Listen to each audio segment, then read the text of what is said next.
ವಿಶೇಷ ಚೇತನರ ವಾರ್ತೆಗೆ ಸ್ವಾಗತ. ಸ್ನೇಹಿತರೆ, ಇಂದು ತಮಗೆಲ್ಲ ಗೊತ್ತಿರುವ ಹಾಗೆ ವಿಧಾನಸಭೆಯ ಅಧಿವೇಶನ ಆರಂಭವಾಯಿತು.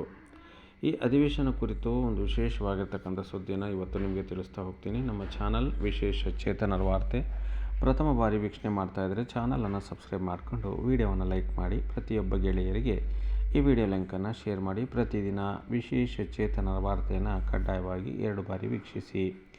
ಮುಖ್ಯಮಂತ್ರಿಯಾಗಿ ಅಧಿಕಾರ ವಹಿಸಿಕೊಂಡ ಬಳಿಕ ಡಿ.ಕೆ. ಶಿವಕುಮಾರ್ ಅವರ ನೇತೃತ್ವದಲ್ಲಿ ಮೊದಲ ವಿಧಾನಸಭಾ ಅಧಿವೇಶನ ಮಂಗಳವಾರ ಆರಂಭವಾಯಿತು. ಕಲಾಪ ಆರಂಭಕ್ಕೂ ಮುನ್ನ ವಿಧಾನಸೌಧದ ಮೆಟ್ಟಿಲುಗಳಿಗೆ ಭಕ್ತಿಯಿಂದ ನಮಸ್ಕರಿಸಿ ಒಳಗೆ ತೆರಳಿದ ನೂತನ ಸಿಎಂ ಆಡಳಿತ ಪಕ್ಷದ ಮೊದಲ ಸಾಲಿನ ಮೊದಲ ಆಸನದಲ್ಲಿ ಆಸೀನರಾಗುವ ಮೂಲಕ ಗಮನ ಸೆಳೆದರು.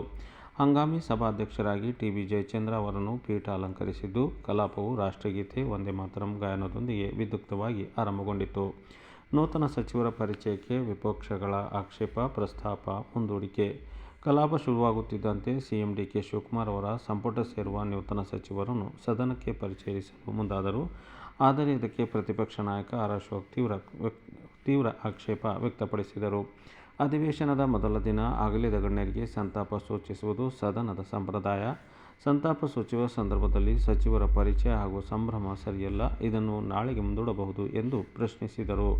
ಬಿಜೆಪಿ ಶಾಸಕ ಎಸ್. ಸುರೇಶ್ ಕುಮಾರ್ ಕೂಡ ಈ ವಾದವನ್ನು ಬೆಂಬಲಿಸಿದರು. ಸಭಾಧ್ಯಕ್ಷರು ಮೊದಲು ಸಚಿವರ ಪರಿಚಯ ಮುಗಿಸಿ ನಂತರ ಸಂತಾಪ ಸೂಚನೆ ಕೈಗೆತ್ತಿಕೊಳ್ಳುವ ಪ್ರಸ್ತಾಪ ಇಟ್ಟಿದ್ದಾದರೂ ವಿಪಕ್ಷಗಳ ಪಟ್ಟು ಸಡಿಲವಾಗದ ಹಿನ್ನೆಲೆಯಲ್ಲಿ ಸಿಎಂ ಡಿ.ಕೆ.ಶಿ ಅವರು ವಿಪಕ್ಷ ನಾಯಕರ ಸಲಹೆಯಂತೆ ಮೊದಲು ಸಂತಾಪ ಸೂಚನಾ ನಿರ್ಣಯ ಮಂಡಿಸೋಣ, ಸಚಿವರ ಪರಿಚಯವನ್ನು ನಾಳೆಗೆ ಇಟ್ಟುಕೊಳ್ಳೋಣ ಎಂದು ಪ್ರಸ್ತಾಪವನ್ನು ಮುಂದೂಡಿದರು.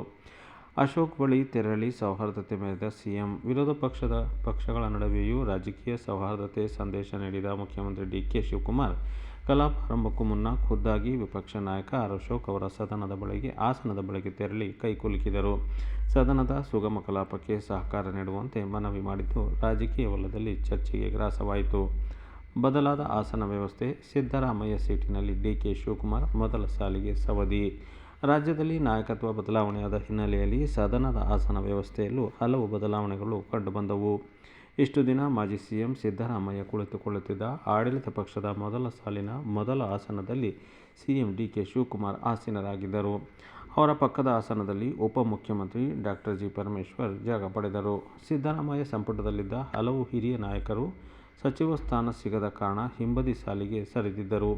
ಈ ಹಿಂದೆ ಕೊನೆಯ ಸಾಲಿನಲ್ಲಿದ್ದ ಶಾಸಕ ಲಕ್ಷ್ಮಣ ಸವದಿ ಅವರು ಕಾಂಗ್ರೆಸ್ ಸೇರಿ ಸಚಿವರಾದ ಬಳಿಕ ಮೊದಲ ಸಾಲಿಗೆ ಬಂದು ಕುಳಿತಿದ್ದರು.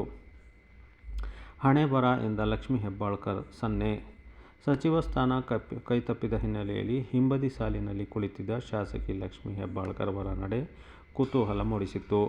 ಪಕ್ಕದಲ್ಲಿದ್ದ ಶಾಸಕ ಶರತ್ ಬಚ್ಚೇಗೌಡ ಅವರೊಂದಿಗೆ ಮಾತನಾಡುತ್ತಾ ತಮ್ಮ ಹಣೆಗೆ ಕೈಯಿಟ್ಟು ಹಣೆ ಬರ ಎಂಬಂತೆ ಸನ್ನೆ ಮಾಡಿದ್ದು ಸಚಿವ ಸ್ಥಾನ ಸಿಗದ ನಿರಾಸೆಯನ್ನು ವ್ಯಕ್ತಪಡಿಸಿದಂತಿತ್ತು. ಅಗಲಿದ ಗಣ್ಯರಿಗೆ ಸಂತಾಪ ಸಲ್ಲಿಕೆ. ಬಳಿಕ ಹಂಗಾಮಿ ಸ್ಪೀಕರ್ ಟಿ.ಬಿ. ಜಯಚಂದ್ರ ಅವರು ಸಂತಾಪ ಸೂಚನಾ ನಿರ್ಣಯ ಮಂಡಿಸಿದರು. ಮಾಜಿ ಸಚಿವರಾದ ಡಿ.ಕೆ. ಸುಧಾಕರ್, ಸಿ. ವೀರಣ್ಣ, ವೆಂಕಟರಾಮಪ್ಪ, ರಾಮಚಂದ್ರೇಗೌಡ, ಮಾಜಿ ಶಾಸಕರಾದ K R. Srinivas, Puttaranganath, Syed Yaseen, V. Srinivas, Chandrashekarappa, Venkatachalaiah, S. Krishnappa, ಮಾಜಿ ರಾಜ್ಯಸಭಾ ಸದಸ್ಯ ಎಚ್. ಹನುಮಂತಪ್ಪ, ಪ್ರಖ್ಯಾತ ಗಾಯಕಿಯರಾದ ಎಸ್. ಜಾನಕಿ, ಆಶಾ ಭೋಸ್ಲೆ ಹಾಗೂ ಚೆನ್ನಮ್ಮ ದೇವೇಗೌಡ ಅವರ ಅಗಲಿಕೆಗೆ ಸದನ ಭಾವಪೂರ್ಣ ಶ್ರದ್ಧಾಂಜಲಿ ಸಲ್ಲಿಸಿತು. ಮಾಜಿ ಸಿಎಂ ಸಿದ್ದರಾಮಯ್ಯ ಸೇರಿ ಅಸಮಾಧಾನಿತ ಶಾಸಕರು ಗೈರುಹಾಜರು. ಅಧಿವೇಶನದ ಮೊದಲ ದಿನವೇ ಆಡಳಿತ ಪಕ್ಷದ ಕೆಲ ಪ್ರಮುಖ ನಾಯಕರು ಗೈರುಹಾಜರಿ ಎದ್ದು ಕಾಣುತ್ತಿತ್ತು.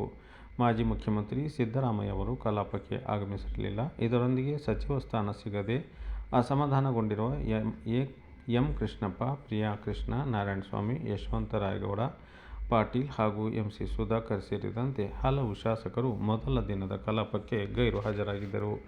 ಏನೇ ಆಗಲಿ ಸ್ನೇಹಿತರೆ, ನಮ್ಮ ರಾಜ್ಯದ ಹಲವಾರು ಕಷ್ಟ ಕಾರ್ಪಣ್ಯಗಳ ಬಗ್ಗೆ ಚರ್ಚೆ ನಡೆಯಬೇಕಾದ ಸ್ಥಳ ಇದು.